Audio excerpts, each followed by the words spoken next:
उन्होंने कहा विपक्ष ने कि वक्फ बोर्ड का कानून हमने वापस करवा दिया, फिर आ रहा है। और आप क्या कर रहे हैं? पूरे देश के कौम जिनके घरों पर बुलडोजर चल रहा था, सुप्रीम कोर्ट के आदेश के बावजूद बुलडोजर चल रहा है। हम जानते हैं कि सत्ता पक्ष निरंकुश है, लेकिन हमें नपुंसक विपक्ष नहीं चाहिए। हमें चाहिए कि कोई हमारे साथ सड़क पर आगे चले। तो मैं आज चुनौती देता हूं इस मंच के माध्यम से कि विपक्ष जाति जनगणना को लेकर सड़क पर उतरे, नहीं तो माना जाएगा कि वो भारतीय जनता पार्टी के साथ मिले हुए हैं। कांग्रेस बहुत खुश है, 75 सीट लाएंगे। 2024 में भी खुश थे और हम उनको याद दिलाए थे कि ईवीएम है। और उसके बाद वोट फॉर डेमोक्रेसी एक संस्था है बंबई की, उन्होंने एक रिपोर्ट जारी की है कि लोकसभा 2024 के चुनाव में 80 सीटें ऐसी हैं जो भारतीय जनता पार्टी ने नहीं जीती थी, उसको बेईमानी से मैनिपुलेट करके उनको जिताया गया है, और ये इंडिया गठबंधन की सीटें थी। क्या आपने किसी भी राजनीतिक दल द्वारा उस रिपोर्ट की चर्चा सुनी है, जिसमें तमाम ऐसे विद्वान लोग हैं जो हवा में बातें नहीं करते हैं, वो डेटा और स्टैटिस्टिक्स के साथ अपने बात को उस रिपोर्ट में रखें? डॉक्टर रतन लाल जी कह रहे हैं कि दलित मुख्यमंत्री बनेंगे। मैं चाहता हूं बने, लेकिन ईवीएम के जोर के आगे क्या होगा कुछ कहना मुश्किल है। आज एक चीज और है, आज राहुल गांधी जो लीडर ऑफ अपोजिशन है, उनके 100 दिन पूरे हुए एज लीडर ऑफ अपोजिशन। मैं इसलिए आज ये बात जिक्र कर रहा हूं कि हमें पता है कि भारतीय जनता पार्टी की रवैया क्या है। They are sincere to their agenda. पिछड़ों को नहीं लाना है, देश में धर्म के आधार पर लोगों के बीच में विद्वेष और घृणा फैलाना है। They are true to their agenda. But opposition, क्या हमने हासिल किया? कुछ मुद्दे राहुल जी ने और ऑपोजिशन लीडर्स ने उठाए, उस पर क्या हमें मिला है? इसकी समीक्षा होनी चाहिए। और आज मैं सबसे पहले वो मुद्दा उठाता हूं जाति जनगणना की। मैं बता दूं कि एक मीटिंग में राहुल जी से खुद हमारी बात हुई थी, डॉक्टर रतन लाल जी भी साथ में थे। वो बोले कि प्रतापगढ़ में भाषण दिए थे कि 73% जनता देश की सोई हुई है। तो मैंने उनसे पूछा था कि आपको कैसे पता है सोए हुए? कोई भी समाज पूरी तरह से जागृत नहीं रहता है, उसके कुछ टॉर्च बेरर्स होते हैं, उसके कुछ लोग होते हैं जो उसको जागृत करते हैं। आपने क्या किया ये तय करने के लिए कि समाज जगा हुआ? पहली बात तो मैंने आपत्ति की थी, ये 73% वाला जो आपका आंकड़ा है वो थोड़ा आप कॉन्स्टिट्यूशनल हिसाब से चल रहे हैं कि उतना आरक्षण दिया गया। ओबीसी को आरक्षण मिलना चाहिए था 52%, लेकिन मंडल कमीशन ने कहा कि चूंकि सुप्रीम कोर्ट ने 50% से ऊपर आरक्षण ले जाने को मना किया हुआ है और सुप्रीम कोर्ट इसे निरस्त नहीं कर दे, इसलिए 52% लोगों को सिर्फ 27% आरक्षण दी जा रही है मंडल कमीशन के तहत। तो हम तो मानते हैं कि 52% कम से कम। तो उस समाज को आप कह रहे हैं सोए हुए हैं, तो आपने कोई टेस्ट किया?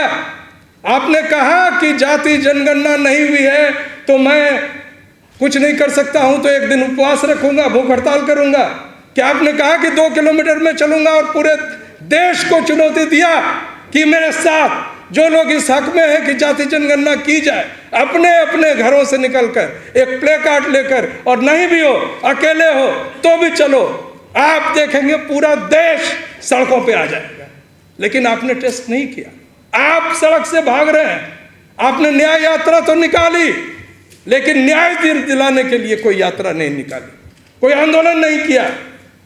और बराबर लोहिया जी कहते थे कि जब देश की सड़कें सुनसान होती है तो संसद आवारा हो जाता है। संसद में बहुत बहुत लच्छेदार भाषण हम सुन रहे हैं, लेकिन उन भाषणों का क्या मतलब है? दूसरा इशू इम्पोर्टेंट बहुत है जो सिर्फ SC ST OBC के लिए नहीं है, नीट का इशू, भारी बेईमानी।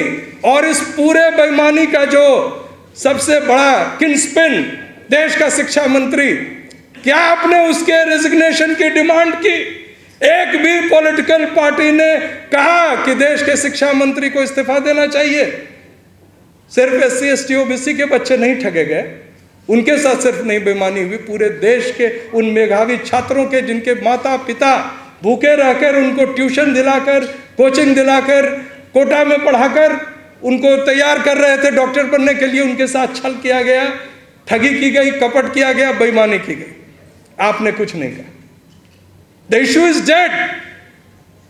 और अग्निवीर सिर्फ अग्निवीर नहीं है, पूरे देश के युवाओं के रोजगार का प्रश्न है। रोज भारतीय जनता पार्टी उस पर झूठ बोलती है और आपके पास कोई जवाब नहीं है। इसके साथ जो सबसे महत्वपूर्ण है, सिर्फ युवा नहीं ठगे जा रहे हैं, देश के किसान जिनकी डिमांड है एमएसपी, उन्होंने तो जबरदस्त आंदोलन किया। आपने क्या किया? इसके साथ जो देश के सेना के लोग हैं, 1 रैंक 1 पेंशन की जो डिमांड कर रहे हैं, आपने क्या किया उनके? तो समीक्षा इसकी भी होनी चाहिए कि विपक्ष क्या कर रहा है। हम जानते हैं कि सत्ता पक्ष निरंकुश है, लेकिन हमें नपुंसक विपक्ष नहीं चाहिए। हमें चाहिए कि कोई हमारे साथ सड़क पर आगे चले। वो डॉक्टर रतन लाल कह रहे थे कि समाज के लोग नहीं जागृत, उनको चलना चाहिए। नेतृत्व का दूसरा असर होता है डॉक्टर साहब। मैं जानता हूं आपके साथ बहुत लोग हैं, लेकिन वो लोग नहीं है जितने राजनीतिक दलों के आगे पीछे घूमते हैं। और एक राजनीतिक दल का जब कॉज और कॉल होता है तो उसके परिणाम दूसरे नजर आते हैं। तो मैं आज चुनौती देता हूं इस मंच के माध्यम से कि विपक्ष जाति जनगणना को लेकर सड़क पर उतरे, नहीं तो माना जाएगा कि वो भारतीय जनता पार्टी के साथ मिले हुए हैं, जाति जनगणना कराने के पक्ष में नहीं। ये मुझ जैसे सभी लोगों का मानना होगा। और कानून देखिए, उन्होंने कहा विपक्ष ने कि वक्फ बोर्ड का कानून हमने वापस करवा दिया। फिर आ रहा है। और आप क्या कर रहे हैं? पूरे देश के कौम जिनके घरों पर बुलडोजर चल रहा था, सुप्रीम कोर्ट के आदेश के बावजूद बुलडोजर चल रहा है। 1921 एवं प्रकार से लगातार ये होता रहा। आखिरी जिसमें जाति की गणना हुई, जिस सेंसस में, वो 1931 में थी। 1941 में भी गणना हुई, लेकिन चूंकि फर्स्ट वर्ल्ड वॉर चल रहा था तो उसके निष्कर्षों को एक इकट्ठा करने में कुछ दिक्कतें आई थी। उसके बाद ये बड़ी आश्चर्य का विषय है कि 2021 की जनगणना को रोक दी गई है। ये न सिर्फ पूरे के पूरे देश के साथ अन्याय है, देश के संविधान विरोधी कदम है, बल्कि देश के बहुजन समाज के साथ भारी एक तरह से उनके साथ एक अन्याय है। क्यों है ये अन्याय? क्योंकि कोर्ट कहती है कि आपको तब आरक्षण मिलेगा जब हम डेटा आपके देखेंगे, और सरकार कहती है कि चाहे जो हो जाए हम कास्ट को नहीं गिनेंगे। ये एफिडेविट भारतीय जनता पार्टी ने सुप्रीम कोर्ट में पहले दी। जब तमाम तरफ से उन पर दबाव आया तो उन्होंने इस एफिडेविट पर परिवर्तन करने के लिए सुप्रीम कोर्ट से आग्रह किया। लेकिन उनकी इच्छा क्या है? ये स्पष्ट है कि वो जाति जनगणना नहीं हो, इसलिए देश के संवैधानिक प्रावधान सेंसस को ही रोक के रखा हुआ है। और सेंसस के रुकने पर, और मैं बता दूं जिस वजह से कुछ लोगों का कुछ जगह वक्तव्य आता है कि वो जो कोविड काल था और इस वजह से दिक्कतें आई, तो आपको मैं बता दूं दुनिया में किसी भी देश में जहां पर जहां जनगणना की जाती है वहां कोविड के कारण गणना को नहीं रोका गया। ये उपज है भारतीय जनता पार्टी की मनुवादी मानसिकता के तहत उन तमाम लोगों को उनके हक से महरूम करने का, जिनका वो अपने जो मनुस्मृति आधारित प्रपोज्ड जो उनका कॉन्स्टिट्यूशन में है उसमें वो विरोध करती है। नहीं, इसके पहले जिक्र आया था कि काका कालेलकर कमीशन ने रिकमेंड किया था। देखिए बड़ी दिलचस्प बात थी, काका कालेलकर कमीशन को ये दिक्कतें आई थी तो उन्होंने कहा था कि कास्ट सेंसस होना चाहिए। लेकिन सबसे आश्चर्य बात था कि जब वो कमीशन की रिपोर्ट तैयार हो गई, काका कालेलकर जो खुद एक ब्राह्मण समुदाय से थे, उन्होंने राष्ट्रपति को जो रिपोर्ट पेश की और उस पर जो उन्होंने अपनी बात कही उसमें एक निचोड़ लिखा कि मैं इस रिपोर्ट से असहमत हूं। आप समझिए किसी भी चेयरमैन का जो वो रिपोर्ट दे रहा है और उसमें वो बोल दे कि I do not agree with this report, तो वो एक बहाना मिल गया। और आपको पता है कि कितने दिक्कतों के बाद ये कमीशन बनी थी काका कालेलकर की। बाबा साहब को इस्तीफा देना पड़ा नेहरू जी के कैबिनेट से।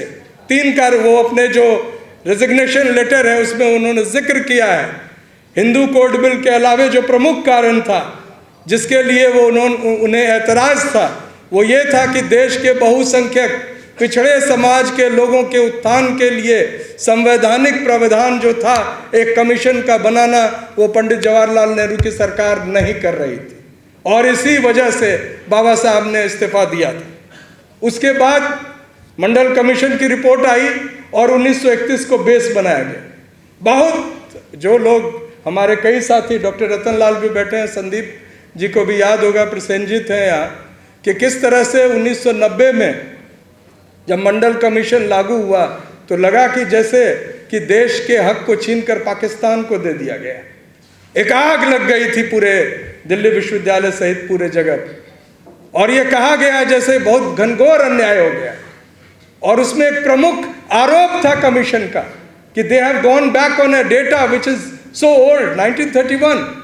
लेकिन बड़ी दिलचस्प बात है कि अभी जो बिहार सरकार ने जाति सर्वे कराया है और उसके जो डेटा है वो लगभग उसी अनुरूप है जो 1931 में वो डेटा जो भारत सरकार का था। यानी कि 1931 के बाद बिहार 2 राज्य में बंट चुका है, बिहार और झारखंड हो चुका है और उसमें कुछ तब्दीलियां भी हुई हैं, लेकिन जो ratio of the population Mandal commission ने रखा था उसमें कोई परिवर्तन नहीं है। इसलिए मंडल कमीशन को चाहकर भी कॉन्स्टिट्यूशन बेंच ने पूरे तरह से उसके एक एक क्लॉज को बार बार बहस में, और मैं आज याद करता हूं राम जेठमलानी साहब को जिन्होंने अकेले उस केस के पक्ष में लड़ा और उस केस में जीत हासिल हुई और मंडल कमीशन के विरुद्ध पूरे सुप्रीम कोर्ट के फुल बेंच को, कॉन्स्टिट्यूशनल बेंच को एक शब्द नहीं मिला तो unconstitutional clause of creamy layer was added by supreme court. Creamy layer is totally unconstitutional. It is based on economic basis and it cannot withstand the basis of our constitution which says socially and educationally backward classes, शैक्षिक और सामाजिक रूप से पिछड़े वर्ग। खुद मंडल जी ने कई बार जिक्र किया था और जिस परिवेश से वो आते थे, उनके जो परिवार था, रहन सहन था, वो एक उत्कृष्ट